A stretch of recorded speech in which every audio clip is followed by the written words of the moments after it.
Order! Order! You are an incorrigible delinquent at times. Behave yourself, man!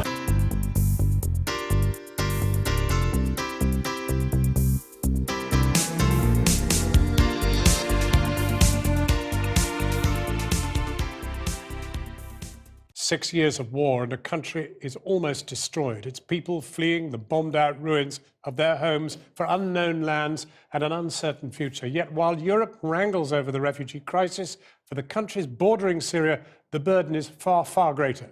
Tomorrow, world leaders will meet in London to consider long-term solutions, raising funds to help Jordan, Lebanon, Turkey provide jobs and education. Our international editor, Lindsay Hilson, has been in northern Lebanon, where refugee families live in limbo and where, despite hopes of getting all Syrian children into school by the middle of next year, more than 200,000 are struggling there without any education at all. Across the whole region, this rises to almost 750,000. It's not a Saturday job, a little pocket money. It's the only income his family has.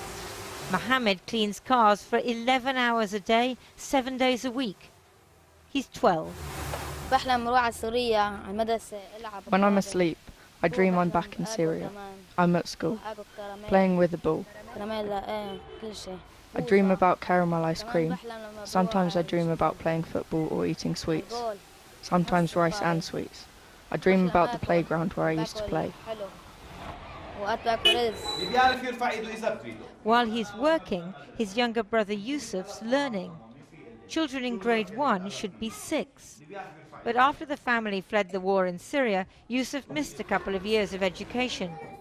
The desk and chair are a bit small for him. After all, he's 10 now. The army attacked our house and started shooting and telling us to get out. We ran to our grandparents' house. Then we got in a bus and went somewhere else. And we stayed there for more than a year. Then we came here and we were here for 2 years before I went to school. More children arrive. This is the second shift at Arday School in northern Lebanon.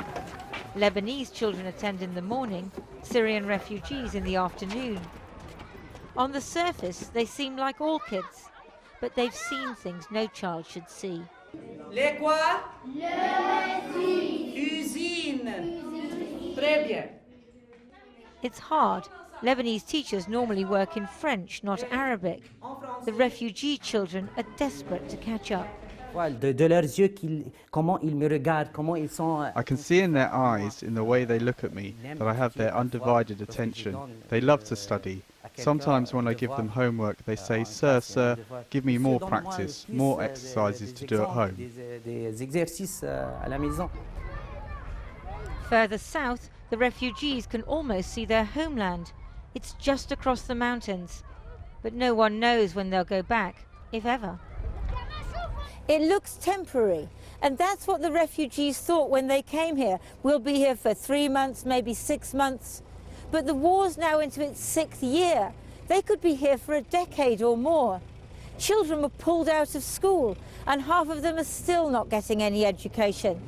If they don't start soon, it'll be too late. The sacks are full of tin cans they can sell for a few pence. In Lebanon, there are 200,000 refugee children who don't go to school. Across the region, 700,000. Non-governmental organisations try to help kids who are growing up illiterate and traumatised. Working in the camps, they can see the danger ahead. If there is no education, what will happen to these kids? Violence will be everywhere because they are traumatized, they don't know what they are doing, you know. It's a circle of violence between the family itself, between the families and neighbors, between the children themselves. We'll face a generation with so much violence, you know, and no one in the world wants like this generation.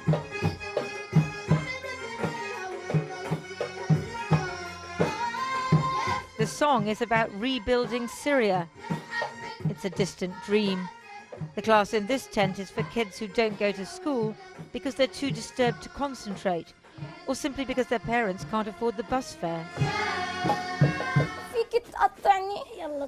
In the next tent, the teacher is using role play to show how to help the elderly and look after each other. Ismahan has learnt a lot the hard way. Her family lost everything when they fled, so she got married to save her parents the cost of her upkeep. She was 13. I don't want any girl to get married when they're still young like I did. They know nothing.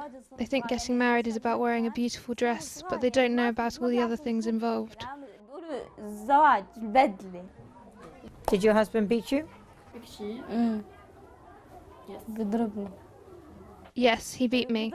What could I do? I stayed 9 months. I would spend one day at my parents' place and the others at my husband's. In the end, they took me to the doctor because I became anxious and depressed after my husband beat me so much.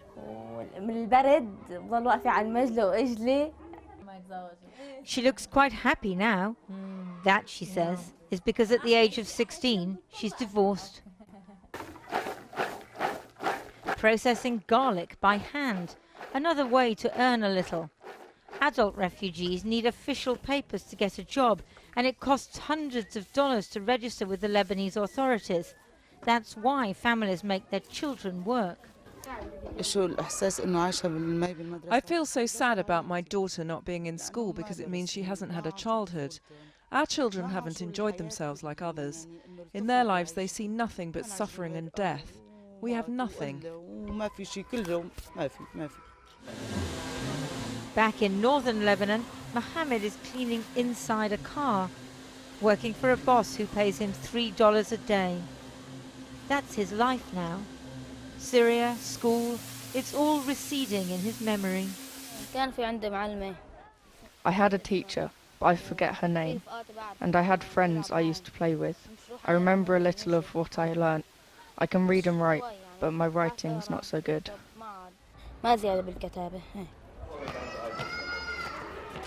Like most Syrian refugees in Lebanon, Mohammed's family live in a town, not a camp. They rent a basement. He's already left for work before the others eat breakfast. It's the weekend, so his younger brother Yusuf is at home. Their father says he had a vegetable cart, but the municipality burnt it and jailed him briefly because he had no papers. He's not happy sending his son to work. If they don't get an education, they won't know how to read or write.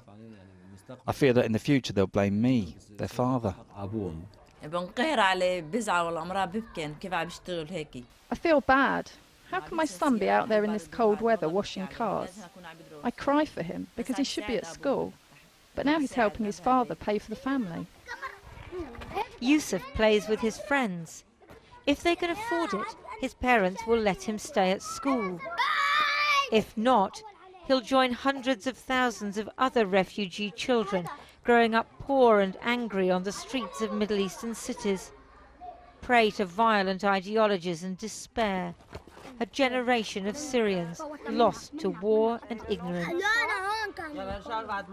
Lindsay Hilsum in Lebanon. So, as we've just seen, millions of people have been displaced by the Syrian conflict, and the numbers trying to reach Europe show no sign of abating. New figures show that now it's more women and children than men. Pictures from the Italian Coast Guard show the rescue of 11 migrants left adrift at sea after their vessel sank. Swimmers managed to save 4 children, but 330 children have died in the past 5 months. 62,000 migrants entered Europe through Greece by sea in January this year.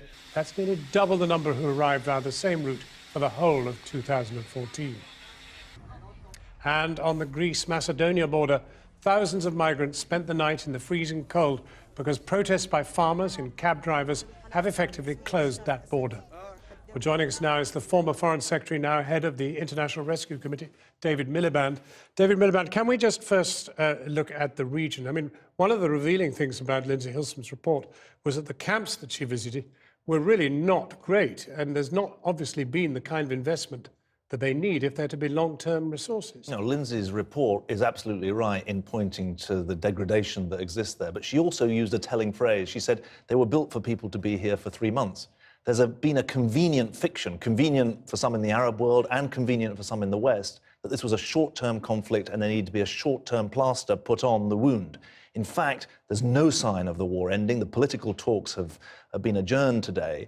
And the conference tomorrow that the British government have rightly called needs to not just increase the amount of aid, but put aid onto a wholly new footing that recognises the reality that this conflict is not ending, it's carrying on, and that the people who are suffering need economic as well as social help of a very different kind from that which they've had so far. Well, in fact, I mean, the British, and particularly David Cameron, have talked about actually investing in the places where people become refugeed.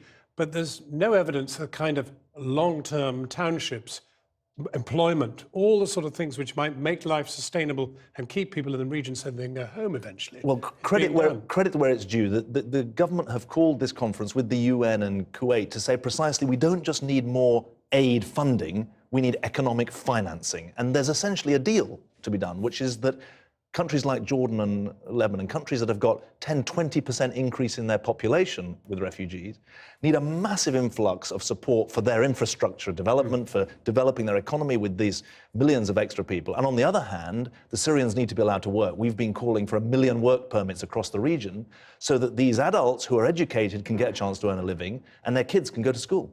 Well, what about kids that are on the move? Because here we have these people stranded in Macedonia tonight.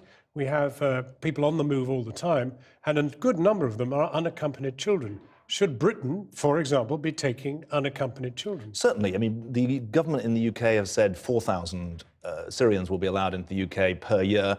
Canada has said 25,000. Australia, a Conservative government in Australia, 18,000. So, yes, you've got to act both on the symptoms of the problem, which is the influx into Europe, and that needs to be done in an orderly way. And secondly, you've got to get to the source of the problem. Ultimately, that's the war, but you can the degree of abuse of civilians within Syria, as well as the conditions in the neighbouring states, is what's driving this exodus. Because fundamentally, people don't want to leave the region. Sure, but I mean, the controversial issue is how many should this country take? Well, it's controversial in some ways, but look, 4,000 a year here, I always say to people, if it was 25,000 a year, that would be 40 per parliamentary constituency. No one is going to tell me that my former constituency of South Shields would be overwhelmed by 40 per year. And I think that, in a way, people... So is that the number you would advocate? For starters, that would at least match what the Canadians have done, who are half the population. Now, the only countries that are stepping up at the moment are Germany and Sweden, which has got its own problems. I think that it's right to describe a British approach as exemplary on the international aid front, but sorely lacking when it comes to the refugee resettlement. The truth is you need both, not just from Britain, but from countries right across the world. David Miliband, thank you very much indeed for coming in. I've been getting away with it.